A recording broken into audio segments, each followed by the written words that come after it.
नमस्कार मित्रांनो, चला बघूयाच्या या नवीन व्हिडिओमध्ये तुमचे स्वागत आहे. आज आपण दर्शन घेणार आहोत 12 ज्योतिर्लिंगांपैकी एक असलेल्या अत्यंत जागृत अशा श्री त्र्यंबकेश्वर ज्योतिर्लिंगाचे.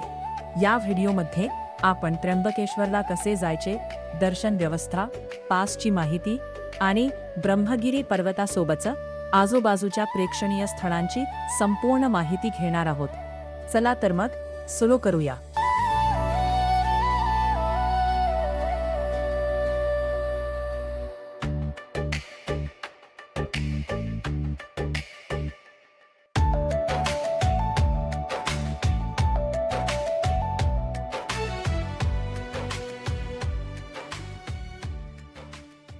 नाशिक रेल्वे स्टेशन पासून त्र्यंबकेश्वर अंदाजे 33-37 किलोमीटर अंतरावर आहे. नाशिक बस स्टँडवरून तुम्हाला त्र्यंबकेश्वरसाठी सतत एसटी बसेस मिळतात.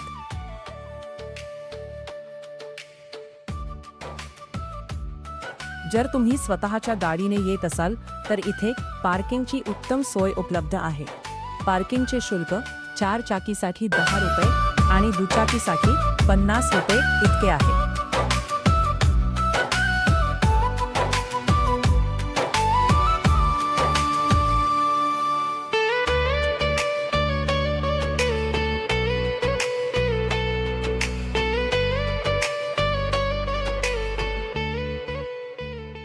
पार्किंगमधून थोडं चालत गेल्यावर आपण मुख्य मंदिराकडे पोहोचतो.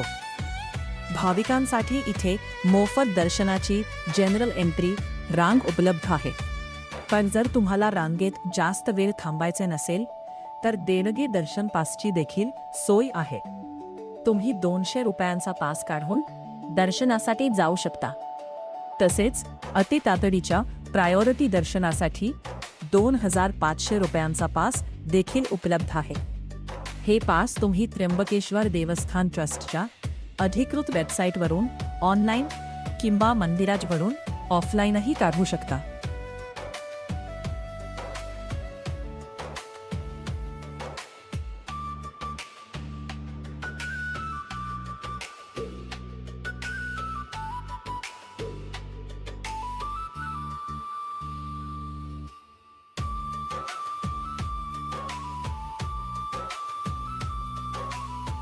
त्र्यंबकेश्वर मंदिर हे काळ्या पाषाणात बांधलेले एक अत्यंत सुंदर आणि प्राचीन मंदिर आहे.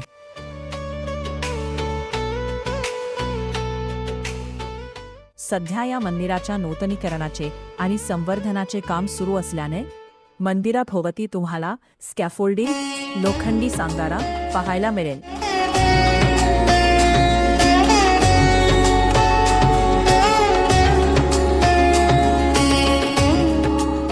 मंदिरातील नक्षीकाम आणि मूर्ती अतिशय विलोभनीय आहेत. गाभाऱ्यात श्री त्र्यंबकेश्वरांचे दर्शन घेताना मन अगदी प्रसन्न होऊन जाते.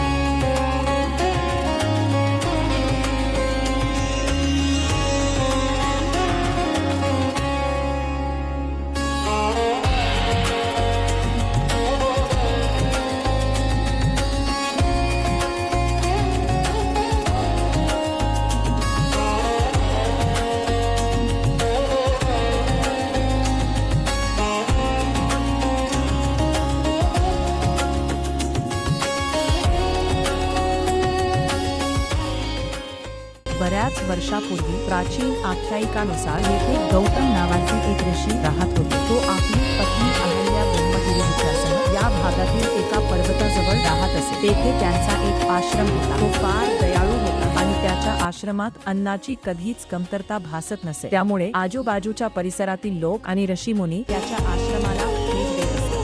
गौतम ऋषींच्या वाढत्या कीर्तीचा काही ऋषींना ईर्ष्या वाटू लागला. मग एके दिवशी एक दिव्य गाय महर्षी गौतमांच्या रानात आली. जेव्हा महर्षींनी तिला हळूवारपणे गवतावरून बाजूला करण्याचा प्रयत्न केला तेव्हा गाय लगेच क्षणात खाली कोसळली आणि मरण पावली. ही घटना गौहत्या मानली गेली. आपल्या पापांचे प्रायश्चित्त करण्यासाठी गौतम ऋषींनी भगवान शिवाची प्रार्थना केली. त्यांनी कठोर तपश्चर्या केली. त्यांच्या भक्तीवर प्रसन्न होऊन शिव प्रकट झाले. त्या ऋषींनी प्रार्थना केली की गंगा गंगा माता पृथ्वीवर अवतरावी, त्यांना त्यांच्या पापांतून मुक्त करण्यासाठी भगवान शिवाने येथे गंगा मातेला प्रकट केले, जी गोदावरी नदी म्हणून वाहू लागली. गोदावरीची एकच अट होती, जर भगवान शिवही येथे वास करत असतील तरच ती येथे राहील. यानंतर भगवान शिवाने येथे ज्योतिर्लिंगाचे रूप धारण केले.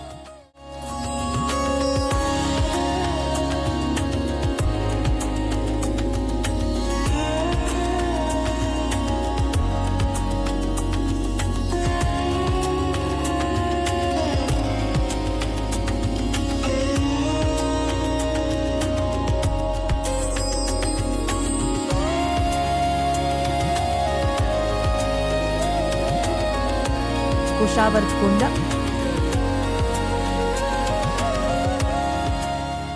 महर्षी गौतमांची इच्छा होती की त्यांच्या माता गंगा येथे येऊन त्यांना पवित्र करो, म्हणून भगवान शिवाने त्यांची इच्छा पूर्ण केली.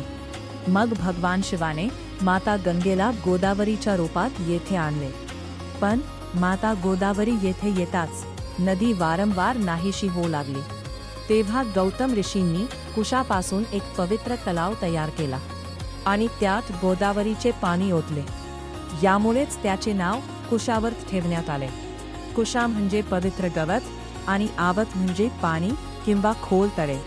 असा विश्वास आहे की भक्तांनी प्रथम येथे येऊन स्नान करावे आणि मग मंदिरात जावे.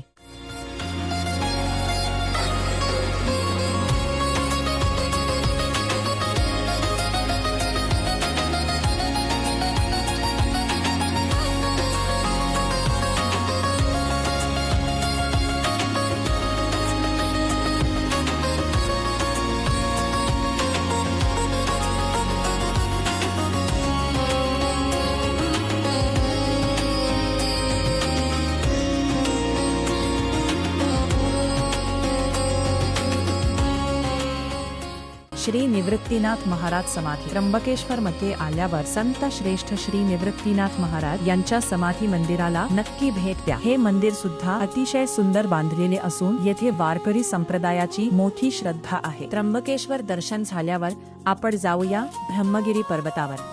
तिथपर्यंत जाण्यासाठी तुम्हाला गावातून 50 ते 100 रुपये वन वे किंवा 700 रुपये रिटर्न देऊन रिक्षा मिळू शकते. या पर्वतावर जाण्यासाठी छान पायऱ्या बांधलेल्या आहेत. पावसाळ्यात आणि हिवाळ्यात इथला निसर्ग अक्षरशः स्वर्गासारखा भासतो.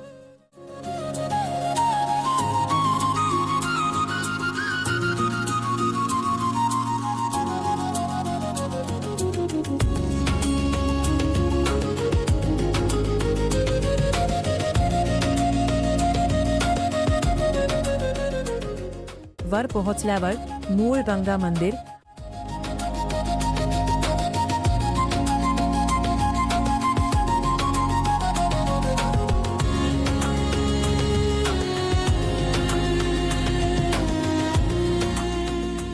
आणि शिवजटा मंदिर येथे दर्शन घेता येते.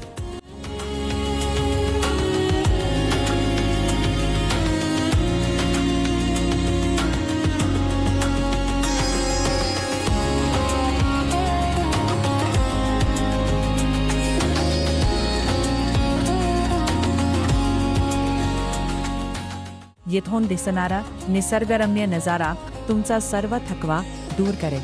तर मित्रांनो, ही होती श्री त्र्यंबकेश्वर ज्योतिर्लिंग आणि परिसराची संपूर्ण माहिती. तुम्हाला हा व्हिडिओ कसा वाटला ते कॉमेंट्समध्ये नक्की सांगा आणि ओम नमः शिवाय लिहायला विसरू नका. व्हिडिओ आवडला असेल तर लाईक करा आणि चॅनलला सबस्क्राईब नक्की करा.